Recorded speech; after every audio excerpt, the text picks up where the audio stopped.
अस्सलाम वालेकुम students, next जो हमारा टॉपिक है that is the topic of contracture. ठीक है, कॉन्ट्रैक्चर से मुराद ये है कि जब हमारा मसल शॉर्टन हो जाता है, लेकिन यहाँ पर बात यह है कि हम बात करें मसल की अडेप्टिव शॉर्टनिंग की, यानी मसल पहले से शॉर्टन नहीं था, with time due to several reasons जो है वो मसल शॉर्टन हो सकता है, उसको हम लोग कह रहे होते हैं दिस इज कॉन्ट्रैक्चर।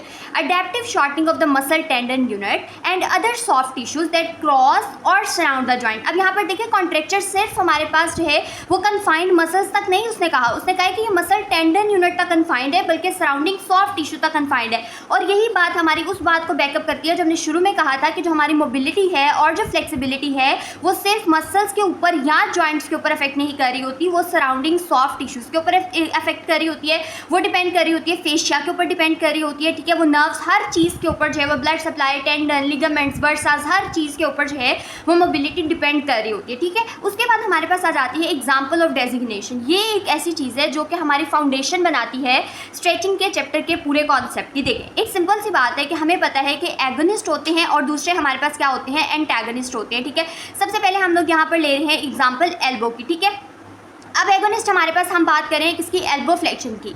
एगोनिस्ट हमारे पास एल्बो फ्लेक्शन में हमारे पास कौन सा मेन जो मसल होता है वो होता है बाइसेप ब्रेकियाई, और जो हमारे पास इसका एंटागोनिस्ट होता है वो हमारे पास ट्राइसेप होता है। अब हमें एक बात तो पता है कि जब हम लोगों ने एल्बो फ्लेक्शन करानी है तो इसमें शॉर्टन कौन हो रहा होगा, यानी कॉन्ट्रैक्ट कौन कर रहा होगा, किस मसल की कंसेंट्रिक कॉन्ट्रैक्शन हो रही होगी, कौन सा मसल शॉर्टन हो रहा होगा, वो है बाइसेप्स। ठीक है, on the other hand tricep हमारा वो मसल है जो कि क्या हो रहा होगा, लेंथन हो रहा होगा। ठीक है, अब हमारे पास बाइसेप लेंथन हो रहा होगा, बाइसेप पे इसेंट्रिक कॉन्ट्रैक्शन हो रही होगी।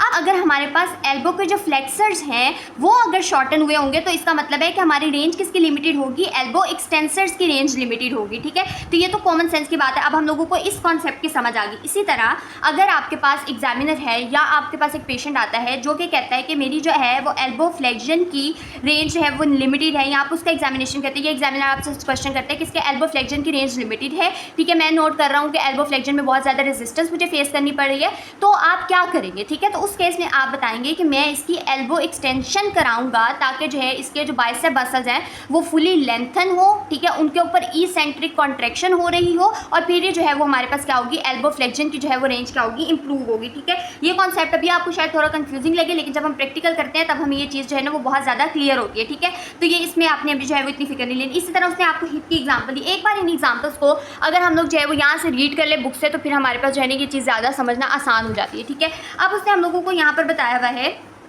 Designation of contracture. ठीक है, अगर आप यहाँ पर देखें कॉन्ट्रैक्चर की डेजिग्नेशन में वो लिखता है if the tightness on the flexion side of the flexion extension joint axis is called flexion contracture। ठीक है, अगर टाइटनेस फ्लेक्शन साइड पे for the patient with shortened elbow flexors who can not fully extend the elbow. देखें, shortness कहाँ पर हुई है, elbow flexors की, लेकिन मूवमेंट कौन से रिस्ट्रिक्ट है, एल्बो हमारे पास एक्सटेंशन। ठीक है, can not fully extend the elbow, they are said to have elbow flexion contracture. ठीक है, the patient with tight hip adductors can not fully perform. ठीक है, वो हमारे पास क्या कर सकते हैं, can not fully abduct the leg, तो उसको हम लोग क्या कहते हैं कि इसको क्या है, हिप एडक्शन का कॉन्ट्रैक्चर है। ठीक है, तो हमारे पास ऑपोजिट मसल्स की अगर शॉर्टनिंग है तो हमारे पास रेंज जो है ना वो ऑपोजिट मूवमेंट की लिमिटेड होगी। ठीक है, आई होप कि ये पॉइंट है वो आपको यहाँ पर क्लियर हो गया होगा।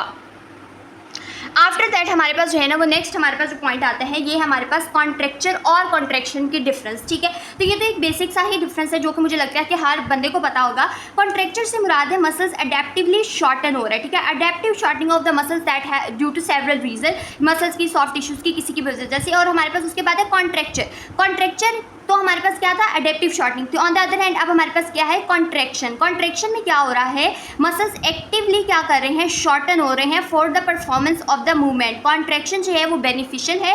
ठीक है, हम लोग क्योंकि रेंज ऑफ मोशन को कंप्लीट करने के लिए, हमारे फंक्शनल एक्टिविटीज़ को इंप्रूव करने के लिए, जबकि कॉन्ट्रैक्चर जो है वो लिमिट करता है, रिस्ट्रिक्ट करता है आपको परफॉर्म करने से मूवमेंट्स। ठीक है, तो आई होप कि ये पॉइंट आपको जो है वो क्लियर हो गया होगा। उसके बाद अब हमारे पास कॉन्ट्रैक्चर की है सेवरल टाइप्स, जिसको हम लोग जो है ना वो आगे जाकर जो है वो सेपरेटली अच्छे से पढ़ते हैं। सबसे पहले जो हमारे पास कॉन्ट्रैक्चर होता है जिसको वो कहता है दिस इज द मायोस्टैटिक कॉन्ट्रैक्चर। ठीक है, मायोस्टैटिक कॉन्ट्रैक्चर। अब मायोस्टैटिक कॉन्ट्रैक्चर में क्या मुराद है, इसमें सिंपल सी बात है, नाम से मायो से ही पता चल रहा है कि मसल का कॉन्ट्रैक्चर हुआ है। ठीक है, मसल जो है वो क्या हो गया है, शॉर्टन हो गया। अब मसल के शॉर्टन होने की वो डिफरेंट रीजंस बताता है, लेकिन वो कहता है मसल की शॉर्टनिंग की वजह से रेंज ऑफ मोशन यहाँ पर क्या हो रही है, रिस्ट्रिक्ट हो रही है। अब वो कहता है कोई स्पेसिफिक मसल पैथोलॉजी यहाँ पर हम लोगों को इतनी खास जो है वो देखने को नहीं मिलती, लेकिन एक पॉइंट हम लोगों को इसके सार्कोमियर में देखने को मिल रहा होता है, ठीक है। अब सार्कोमियर के में क्या पॉइंट देखने को मिल रहा होता है, अगर हम बुक से समझेंगे तो हम लोगों को ये चीज़ ज़्यादा आसान रहेगी। अब सार्कोमियर वाले पॉइंट के अंदर उसने हम लोगों को ये बताया हुआ है, there is no specific muscle pathology present from a morphological perspective although there may be reduction in the number of sarcomere in series, ठीक है। सार्कोमियर का नंबर सीरीज में कम हो सकता है, लेकिन इंडिविजुअल सार्कोमियर की लेंथ में कोई मसला नहीं है, लेकिन सीरीज में जो सार्कोमियर पड़े हुए थे उनके जो है वो नंबर में मसला आ सकता है, ठीक है। ये चीज़ हो गई है। और मायोस्टैटिक कॉन्ट्रैक्चर को सिंपली हम स्ट्रेचिंग के थ्रू ट्रीट कर सकते हैं, यानी ये कोई इतनी डिफिकल्ट कंडीशन नहीं है ट्रीट करने के लिए, ठीक है। अब नेक्स्ट हम लोग जो है वो कॉन्ट्रैक्चर दूसरी टाइप पढ़ेंगे और वो है हमारे पास सीडोमायोस्टैटिक कॉन्ट्रैक्चर। सूडोमायोस्टैटिक कॉन्ट्रैक्चर जो है वो हमारे पास ऐसा कॉन्ट्रैक्चर हो रहा है, देखिए सूडो का मतलब होता है कि कोई चीज़ जो है वो कॉन्ट्रैक्ट नहीं है, मतलब कि करेक्ट नहीं है, फॉल्स हम रेफर करें। तो इस तरह का कॉन्ट्रैक्चर है जिसमें हमारे पास कोई मस्कुलर इशू तो नहीं है लेकिन कॉन्ट्रैक्चर हो रहा है। हो सकता है कि कोई न्यूरोमस्कुलर इशू हो, कोई अंडरलाइंग प्रॉब्लम हो, ठीक है। ट्रू कॉन्ट्रैक्चर प्रेजेंट नहीं है लेकिन हमारे पास रेंज ऑफ मोशन लिमिटेड हो रही है, टाइटनेस हो रही है, रिस्ट्रिक्शन आ रही है रेंज ऑफ मोशन की। अब हमारे पास इसमें सिंपल से एग्जाम्पल दिया, कोई न्यूरोमस्कुलर इशू हो सकता है या फिर जो है वो पेन इनहिबिशन हो सकती है, या न्यूरोमस्कुलर इशू में वही बात है कि स्पेस्टिसिटी हो सकती है, और स्पेस्टिसिटी मैंने आपको बताया था उसमें जो है वो मसल की टेंशन बहुत ज़्यादा इंक्रीज हो सकती है, या फिर कोई लयन हो सकता है, ठीक है, जो कि हमारे न्यूरोमस्कुलर सिस्टम को अफेक्ट कर रहा है। यहाँ पर ये इसके रीजन हो सकते हैं। तो वो कहते हैं कि सीडोमायोस्टैटिक कॉन्ट्रैक्चर ऐसे ही नहीं ठीक हो जाता, आपने मसल्स को अगर करते रहे तो जरूरी मसल के स्ट्रेचिंग करा रहे हैं तो सीडोमायोस्टैटिक कॉन्ट्रैक्चर ठीक नहीं हो सकता। इनफैक्ट आप लोगों ने क्या करना है, आप लोगों ने जो है वो कोई भी जो अंडरलाइन कॉज है पहले उसको एड्रेस करना है, उसके बाद जाकर जो है वो हमारे पास मसल्स जो है वो खुद ही अपनी रिकवरी पे जो है वो क्या हो जाते हैं, आ जाएंगे, ठीक है। आफ्टर दैट जब हम लोग ये पढ़ लेते हैं तो हम लोग इसको बुक से देखते हैं सीडोमायोस्टैटिक कॉन्ट्रैक्चर को। यहाँ पर उसने बताया हुआ है कि मसल स्पैज़्म और गार्डिंग पेन में also cause pseudomyostatic contracture, impair mobility है, लिमिटेड रेंज ऑफ मोशन है, वो हमारे पास हाइपरटोनिसिटी की भी वजह से भी हो सकती है, ठीक है। एंड उसने बताया सीडोमायोस्टैटिक कॉन्ट्रैक्चर और अपेरेंट कॉन्ट्रैक्चर हमारे पास जो है ना वो डिफरेंट, इसीलिए हम लोग जो है ना उसके लिए टर्म्स यूज़ करते हैं।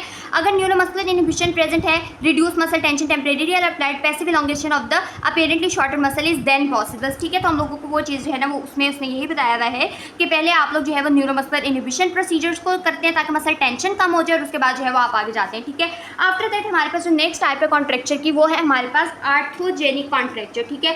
आर्थोजेनिक हमें साफ साफ एक बात यहाँ पर पता चली, आर्थोजेनिक कहते हैं या पेरी आर्टिकुलर कॉन्ट्रैक्चर कहते हैं। अब वो कहते हैं कि इसके अंदर साफ जब हम लोगों को एक बात उसने बता दी, आर्थो का क्या मतलब होता है, आर्थो का मतलब होता है जॉइंट्स, ठीक है। तो इसके अंदर वो कहते हैं कि जॉइंट्स का कॉन्ट्रैक्चर हो सकता है, जॉइंट्स के किसी स्ट्रक्चर की वजह से कॉन्ट्रैक्चर हो सकता है जिसमें हमारे पास कोई भी इंट्रा आर्टिकुलर पैथोलॉजी हो सकती है, कोई एडहेजन हो सकता है, ठीक है, कार्ड इफ्यूजन हो सकती है, जॉइंट इफ्यूजन हो सकती है जिसकी वजह से रेंज ऑफ मोशन लिमिटेड है, उसकी वजह से क्या हो सकता है, ऑस्टियोफाइट वहाँ पर बहुत ज़्यादा हो सकते हैं, ठीक है। यहाँ पर जो है वो आर्टिकुलर कार्टिलेज की इटसेल्फ जो है वो इरेगुलरिटीज़ है, तो उसकी वजह से ये जो है ना वो हो सकता है। उसके बाद उसने हम लोग को यहाँ पर यही बातें जो है वो उसने बताई हुई है, ऐसा जो उसने नहीं इसका बताया हुआ है कि इसकी किस तरह से आप ट्रीट करते हैं। Arthrogenic contracture is the result of intra articular pathology, these changes में ऑल्सो इंक्लूड एडहेजन हो सकता है, साइनोवियल प्रोलिफरेशन हो सकती है, ठीक है, जॉइंट इफ्यूजन हो सकती है, यानी जॉइंट में फ्लूइड का आ जाना साइनोवियल जगह पे, ठीक है, साइनोवियल स्पेस में, या उसको कैप्सूल कहते हैं, उसके अंदर जो है वो अगर हमारे पास बहुत ज़्यादा फ्लूइड एक्यूमुलेट हो जाए या फिर वहाँ पर ब्लीडिंग हो जाए उसको इफ्यूजन कहते हैं। इरेगुलरिटीज़ हो सकती हैं आर्टिकुलर कार्टिलेज में, या फिर जो है वो एक्सेसिवली ऑस्टियोफाइट फॉर्मेशन हो सकती है जो कि